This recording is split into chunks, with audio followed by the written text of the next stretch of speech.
चलिए, so let us start with today's lecture number 1 on money and banking. Okay, see, basically students, this is a 6 marks unit. It is a 6 marks unit. Okay, और इसमें deletion हुआ है, इस session में कुछ deletion हुआ है which I will inform you. Now what topics we will study here is introduction, functions of central bank, and how credit is being created by commercial bank. अब सेंट्रल बैंक क्या होता है? एक central authority होती है. India का central bank क्या है? Reserve bank of India, RBI. अब कमर्शियल बैंक क्या होते हैं? कमर्शियल बैंक वो हैं जो आरबीआई के नीचे काम करते हैं. जैसे take the example SBI, take the example ICICI, HDFC, जो भी आपके बैंक्स आप देखते हो. सो ये सारे बैंक, चले चाहे वो प्राइवेट सेक्टर के हो चाहे वो पब्लिक सेक्टर के हो, सबके सब किसके अंडर काम करेंगे? सबके सब आरबीआई के अंडर काम करेंगे. So today we will understand first and foremost what are the meaning of central bank and what is the function. पहले सबसे पहले let us understand the basic. See, bank is acting as what? Bank is acting as a bridge between those who save and those who are in need of capital. मतलब जिनको saving करनी है तो उनके account किस नाम से बने होंगे? या तो सेविंग अकाउंट्स में होंगे, या तो फिर करंट अकाउंट में, या तो फिर एफडी करा के रखी होगी. तो ये सारे के सारे अकाउंट्स में क्या जा रहा है? पैसा जा रहा है. और एक ऐसे पर्सन्स भी हैं जिनको लोन्स लेना पड़ता है बैंक से. सपोज आपने कार लोन उठाया, सपोज आपने होम लोन उठाया, सपोज आपने एजुकेशन लोन उठाया. So these are what? These are the person who are the user of capital which are requiring capital. और ये जो पर्सन है जो पैसा सेव कर रहे हैं. आई बात समझ में? और इनके लिए क्या है? Bank is acting as a bridge. Bank क्या कर रहा है? It is acting as a bridge in between whom? In between the savers and the investors. Okay, क्या लिख रहा है? It activate the idle resources of community and uses them for productive purposes. हमारे saving account से, वो सबके saving account होंगे. आज अपने पेरेंट्स से पूछना, everyone would have saving account. तो सेविंग अकाउंट में जो पैसा पड़ा हुआ है वो बैंक ऐसे रखती है, आपके बैलेंस में होता है. लेकिन वो जो पैसा आपका है ना बेटा, वो इन्वेस्टर्स और इंडस्ट्रियलिस्ट को ट्रांसफर हो जाता है फॉर प्रोडक्टिव पर्पस. आपको बैलेंस दिखेगा, उनके पास मेंटेन रहेगा आपका बैलेंस. ऐसा नहीं कि आपका पैसा उठा के दे दिया. It is the banking transaction which is going on. But वो क्या कर रहे हैं? जो आपके आइडल रिसोर्सेस हैं उनको वो दे रहे हैं यूज करने के लिए. किनको? To the person who are in need of money. तो बैंक क्या कर रहा है? Bank is acting as a bridge. सबसे पहला सेंट्रल बैंक की बात करूं तो भैया सेंट्रल बैंक एक एपेक्स बॉडी है. What is the meaning of apex? Central body. Okay, central institution in the banking and financial sector which plays a leading role in organising. सबसे पहला ऑर्गेनाइजिंग करना. क्या ऑर्गेनाइज करना? सारे बैंक्स को regulate करना, सुपरवाइज करना, और लास्ट में developing the banking and financial system of a country. देखो, it is RBI only which is organizing the overall banking structure.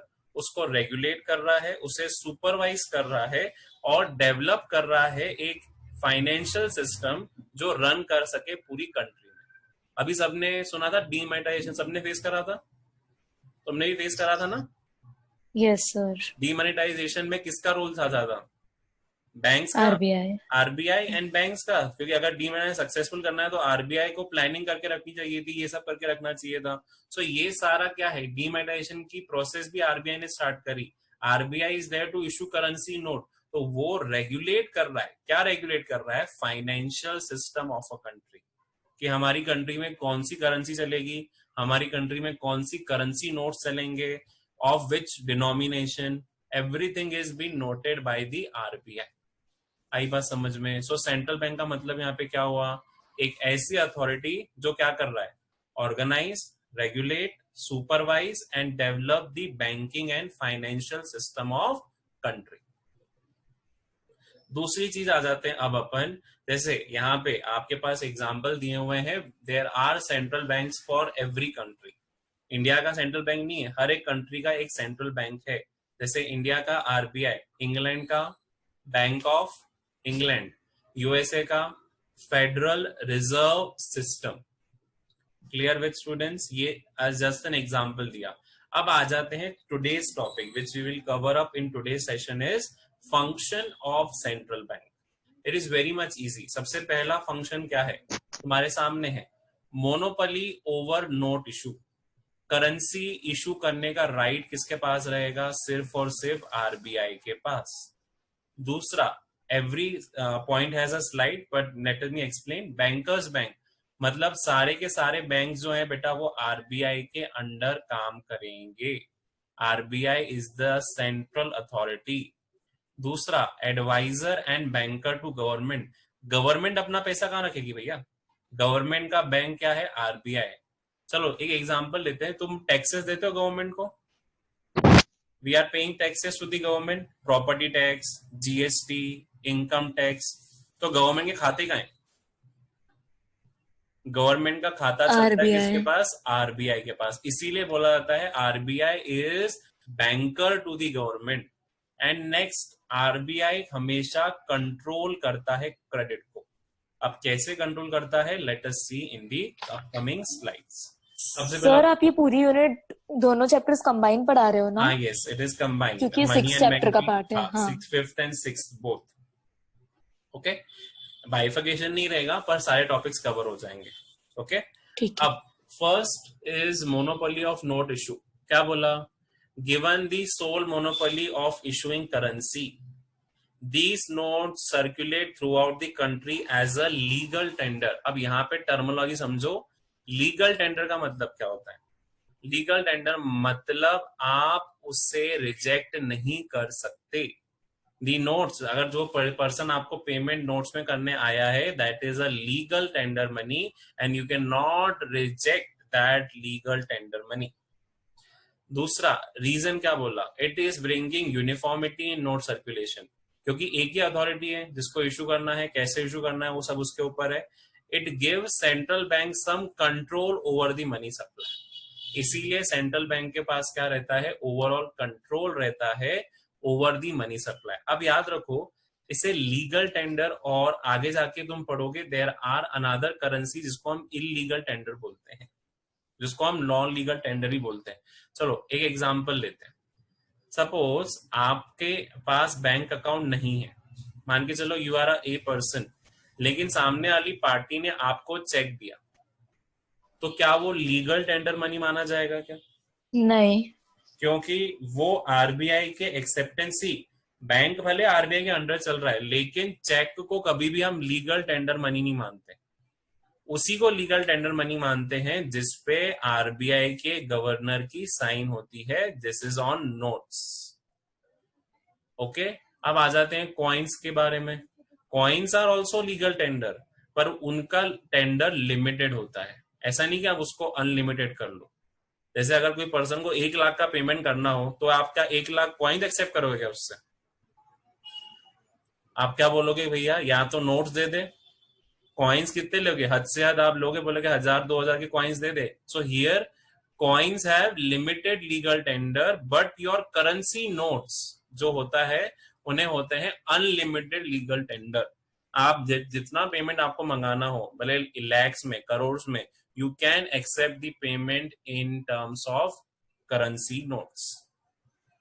Clear? सबसे पहला फंक्शन क्लियर हो गया गौरव? Yes sir.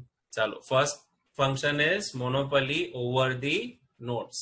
अब सेकेंड फंक्शन आ जाते हैं banker and adviser to the government. See, first and foremost क्या बोला मैंने कि बैंकर है तो उसको एजेंट भी बनना पड़ेगा। कैसे एजेंट बनता है? They sells and buy foreign currency on behalf of government। Foreign currency मतलब गवर्नमेंट के बिहाफ पे काम करने का जिम्मा किसके पास रहेगा? आरबीआई के पास। दूसरा, वो गवर्नमेंट का एडवाइजर भी होता है। जैसे गवर्नमेंट ने डिसीजन लिया डीमोनेटाइजेशन का, पर उसको एडवाइज किसने करा? Demonetization was been advise by the RBI only, क्योंकि आरबीआई को पता था कि भैया बहुत ब्लैक करेंसी आ गई है, बहुत अलग अलग फेक नोट्स आ गए हैं, so we need demonetization. So वो एडवाइस करा गवर्नमेंट को। So government is there to take advice on money matters. किससे लेगी government advice? It will be taken from RBI. Next is banker to the government. मैंने पहले ही बोला, government के जितने भी कैश होंगे, चेक होंगे, ड्राफ्ट्स होंगे, वो कहाँ पे डिपॉजिट होंगे? It will be deposited in the RBI. Is this clear? And last, extended loans. Government providing short-term credit to government by printing money against its security. देखो कभी कभार गवर्नमेंट को भी पैसे की जरूरत पड़ जाती है, जैसे कोई योजना लेकर आ गई या फिर कोई एक्सपेंडिचर आ गया, तो गवर्नमेंट क्या बोलेगी, मुझे करेंसी चाहिए. तो क्या आरबीआई ऐसी करेंसी दे देगा? क्या आरबीआई करेगा? नहीं. आरबीआई लोन देगा. RBI will give the loan पर अगेंस्ट अ सिक्योरिटी. वो गवर्नमेंट से कुछ सिक्योरिटी लेगा and then they will issue the RBI will issue the loans to the government. इसको आगे जाके बोला जाता है deficit financing. You will be learning this in government budget. This is known as deficit financing. Why? Because when the government is taking loans from RBI for financing the deficit. चलिए, दो functions clear हो गए. Third function, bankers bank. पहले बोला कि भैया ये सबसे ऊपर चलने वाला है, मतलब फर्स्ट एंड फॉरमोस्ट सारे बैंक्स को अपने डिपॉजिट किसके पास रखने पड़ेंगे? आरबीआई के पास. आरबीआई के पास. देखो सबको देखो, अब यहाँ पे चेन कैसे चलती है. आपका खाता कहाँ पे?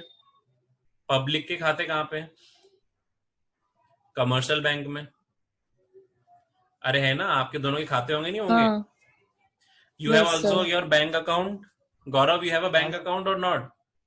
Yes sir. तो कौन से बैंक में? Punjab national bank. Punjab is commercial bank. अब पंजाब बैंक का खाता किसके पास होगा? आरबीआई. आरबीआई. सबसे पहला बैंकर्स बैंक, मतलब बैंकों का भी बैंक क्या बना? RBI. RBI will have all bank accounts with it. Second, they are providing guidance to all bank to regulate their activities. RBI समय समय पे गाइडेंस देगा कि भैया ये रेगुलेशन लेकर आओ, ये सब लेकर आओ. अभी तुम्हारा वो था, जैसे अभी कोरोना वायरस चला, तो उसने बोला कि 3 months का जो है ना आप मोरटियम दे देना. सुना अभी आपने कि 3 महीने का जो है आप ईएमआई बंद कर देना, क्योंकि अभी तक इतनी इनकम नहीं आएंगी, तो आप अभी मोरटियम दे दो. तो ये इंस्ट्रक्शन किसने दिया? आरबीआई के गवर्नर ने. फिर दूसरा क्या बोला? एज अ सुपरवाइजर, अगर ब्रांच या बैंक को लाइसेंस लेना है, कोई ब्रांच एक्सपांशन करना है, लिक्विडिटी ऑफ असेट करना है, ये सारे डिसीजन कैसे लेगा? ये सारे डिसीजन आरबीआई के अप्रूवल के बाद लेगा. ऐसा ही नहीं कि मैं आज आके अपनी नई ब्रांच खोल दूं. नो बेटा, आपको as a supervisor, RBI is your supervisor, आपको हर इंस्ट्रक्शन आरबीआई से पूछ के करने पड़ेंगे. जैसे अमालगमेशन एंड लिक्विडेशन. मान के चलो, व्हाट इज अमालगमेशन? जब दो बैंक एक दूसरे से मिल जाते हैं. मर्जिंग. अभी जैसे ओबीसी नाम सुना है, oriental bank of commerce and Punjab national bank, के दोनों बैंक मर्ज हुए थे. तो भैया ये मर्जर अमालगमेशन जो होता है, ये भी आरबीआई के कंसल्टेशन के बाद. दूसरा, periodic inspection of banks. Her bar periodic inspection होता है. आरबीआई कभी भी इंस्पेक्शन पे आ जाएगा, बताएगा नहीं. So they are as a supervisor कि एक्चुअली में जो काम बैंक को अलॉट किया गया है, is it working on that proper track और not. Okay, so this is bankers bank role. Clear with this? अभी तक अपन ने 3 फंक्शन खत्म कर दिए. Now coming to is the next is lender of last resort. चलो, with this will be the last slide and then we will end up, क्योंकि वो जो कंट्रोलर ऑफ वाला है वो बहुत एक्सपांजन है, वो समझाऊंगा आगे. अब समझते हैं ये last slide, lenders of last resort. What is, अच्छा वर्ड का मतलब क्या है? लेंडर्स ऑफ लास्ट रिजॉर्ट समझ में आ रहा है कुछ? What is lender of last resort? देखो, सबसे पहले क्या बोला? Banks are required to deposit a fixed ratio of their net liabilities to the central bank in form of CRR. आगे आएगा, बताऊंगा कि CRR का मतलब क्या होता है. अब इसके बाद, in addition to this, bank will hold excess reserve with the central bank to meet any clearing dues due to settlement of other banks. जो ये lender of last resort वाला फंक्शन है ना बेटा, वो ये बोलता है the surplus fund with the central bank can be used make advances to bank if temporarily if need of funds acting as a lender of last resort. मतलब अगर आपके पास एक्सेस पैसा है देखो अगर हमारे पास एक्सेस पैसा है तो हम किसके पास जाएंगे? बैंक्स, कमर्शियल बैंक के कमर्शियल पास। अब वो बैंक, कमर्शियल बैंक हाँ, के पास एक्सेस पैसा है तो वो किसके पास जाएगा? सेंट्रल बैंक, सेंट्रल बैंक के पास। और कभी उसको लोन लेना है तो वो किससे लेगा? सेंट्रल बैंक, सेंट्रल बैंक से। तो उसका लेंडर ऑफ लास्ट रिजॉर्ट कौन सा बना? सेंट्रल मतलब bank, that is lender of last resort is RBI. So here you have to understand that lender of last resort, it simply means कि भैया जितने transactions होंगे, it means that if commercial banks fails to get financial accommodation from anywhere, कभी कभार उनको भी financial help चाहिए रहती है। मान के चलो आज सपोज SBI को जरूरत पड़ गई फाइनेंशियल हेल्प, बहुत सारे कस्टमर्स आ गए पैसा विड्रॉ कराने and they are not able to pay, so they approach to central bank as a last resort. So central bank advances the loan against some securities. तो यहाँ पे सेंट्रल बैंक दोनों काम करेगा, एक्सेस पैसा है तो वो जमा कर देगा, और अगर कभी लोन देना हो तो वो कमर्शियल बैंक को कभी कभार लोन भी दे देगा। आई बात समझ में? Is this clear students? yes sir. चलो let us thank you listeners for listening to today's lecture.